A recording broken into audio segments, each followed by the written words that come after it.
It's November 1st, 2020, and what a crazy year it's been. The whole nation knows about the COVID issues that have taken place, but here in Louisiana, we've had something else to deal with as well. 3 hurricanes have come through our country. We had Laura that came through on August the 27th, and incredible damage from Laura. We had sustained winds over 85 miles an hour. I think there were gusts over 100 miles an hour, and if you look back here, you can see a couple of trees blown over, and up in the woods, there's just holes. I think that we lost at least 50% of the timber in many places around the farm, and there are some places I believe we lost 75%. So that was Laura. The second hurricane that came through didn't cause any big damage. We only got 4 or 5 inches of rain out of it, but it came right at the time that we would have normally been planting. So that delayed planting for a while, and then once it dried out enough to plant, we got in here with the tractor and the drill, and we went from daylight to dark for over a week until we got all the fields planted. And then Delta came along. Now, Delta put at least 12 and maybe as much as 14 inches of rain on the farm. All of our rain gauges around here overflowed at 11 inches, so nobody's sure exactly how much rain, but the best guess is anywhere from 12 to 14 inches. Couple that with a couple of unexpected events I've had in my own life, proving to me beyond a shadow of a doubt that I am not in control of my calendar. Sometimes you're just a victim and an observer rather than the planner. So all that coupled together to make this year very challenging. But the season opened a few weeks ago. That's the good news. Again, November 1st, the season opened a few weeks ago, and we had the opportunity to start deer hunting, except October was unseasonably warm, with temperatures from the 80s and even up into the 90s some. You couple that with 14 inches of rain, or actually probably closer to 20 inches of rain between September and October, and the mosquito crop was horrendous. So hot weather, death ensuing mosquitoes, nobody wanted to go out. In fact, here it is November 1st. You can see I'm still in a t-shirt. Saints play today. Bears. Go Saints.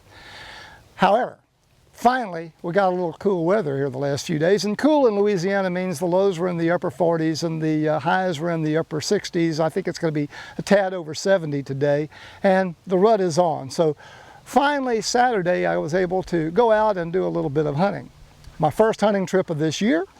Got out with the Rattling horns yesterday morning, and then yesterday afternoon went and sat in a blind.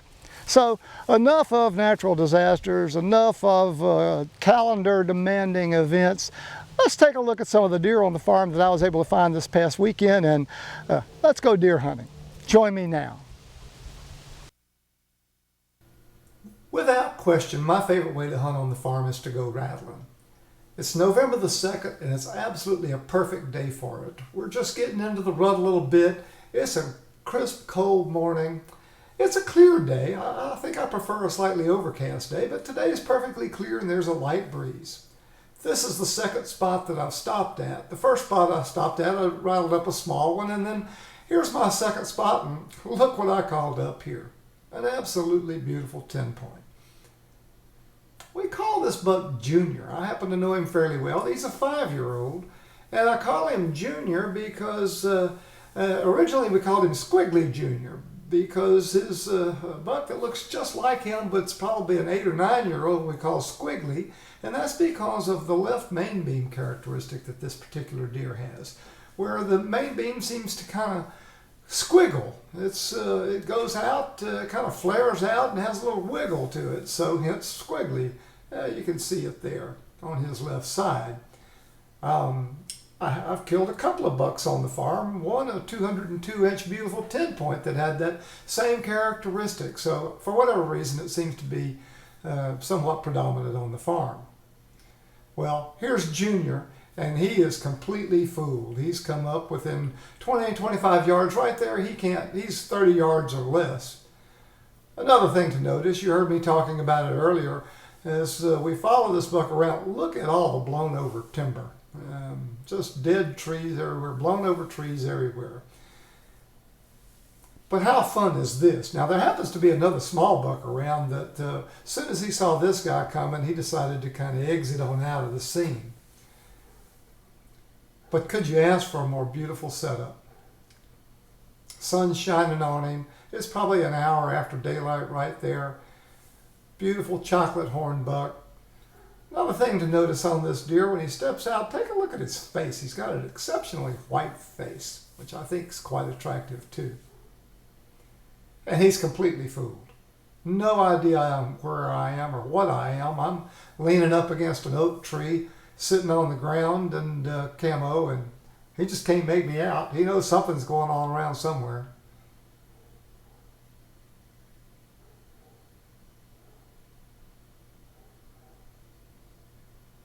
You can see the dead trees there.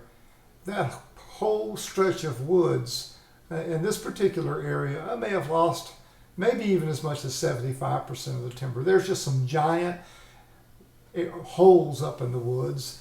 And there's places I wonder if we can't get in and salvage some of the timber, if I'll ever be able to walk in them again. I mean, when they start growing up in the briars with all the sun shining on the floor of the forest, it's going to be a giant briar patch, and it's going to be thick, and it's going to be impossible to walk through.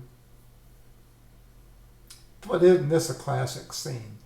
Beautiful buck sneaking through the timber, catching glimpses of him here and there, even though he's probably only, as I said earlier, he's between 30 and 40 yards right there.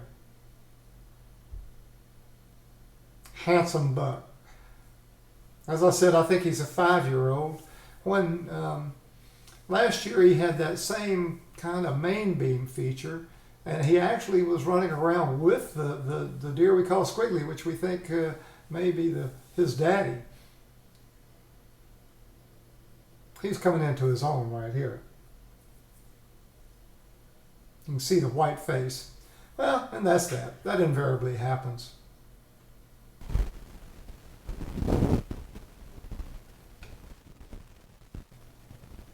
So that was the morning hunt. And what a fun hunt it was. After that particular set, I had a couple of dry runs after that, and so I called it a day, went back, had some breakfast, and decided to go to my favorite blind on the entire farm that afternoon. It's about a 3 or 4 acre Durana clover field. It's got Durana clover, red clover. I've got a little Louisiana S1 in it, radishes, turnips, 50 pounds to the acre of wheat. And I've been keeping this field planted for about 12 or 15 years and have had some terrific hunts in it. It's surrounded by a pine plantation that's been thinned, so that's a lot of browse underneath, and it just seems like every time I come and sit in this blind, something great happens. You have to come with the right wind. You need a south wind or a southwest wind, but when the wind's right and the temperature's right, it's a dynamite place to sit. As witnessed by this buck right here. What a handsome fella he is. It's another 5-year-old. There's some older bucks on the farm, but this particular 5-year-old, I think he's a superstar in the making. Interestingly enough, when he was 3, we picked him out. He was just magnificent. He was well over 170 as a 3-year-old. Both of his G2s were forked, and he had a nice drop on his left side, and that very characteristic frame. There he is a little closer in the field. He's got a hot doe. This is one of those situations. It was like rattling that deer up this morning, except this afternoon I'm sitting there and one single mature doe comes walking out with that tail tucked, trying to get her a bite to eat, and you just know something big's going to come walking in right behind her. Sure enough, less than a minute later, this fella pops out and he's owning the field. There's a couple of smaller bucks in the field, and you can see he's just going to stay between the doe and them and not let them get close. And of course, they're smart enough to know better than to get close. And you can see he's doing all the ruddy things that bucks do. He's making scrapes, he's peeing on his hocks, he's putting his scent on the trees. So on that particular day, I had 2 small bucks, this buck, and a doe, which is a pretty typical hunt on the farm. We keep the population fairly modest, but you know, the age structure is fantastic, the ratio is fantastic, so you may not see many deer, but very good odds that you'll see something handsome like this. It'll certainly make your afternoon. So here he's going to make a little scrape. His doe has eased off. He's going to ease off. And that was pretty much it for the afternoon. So that was my opening weekend. It wasn't opening weekend, but that was my first weekend to hunt. Well, let's turn the camera off and go see if we can't find another one while this one sort of drifts off into the brush.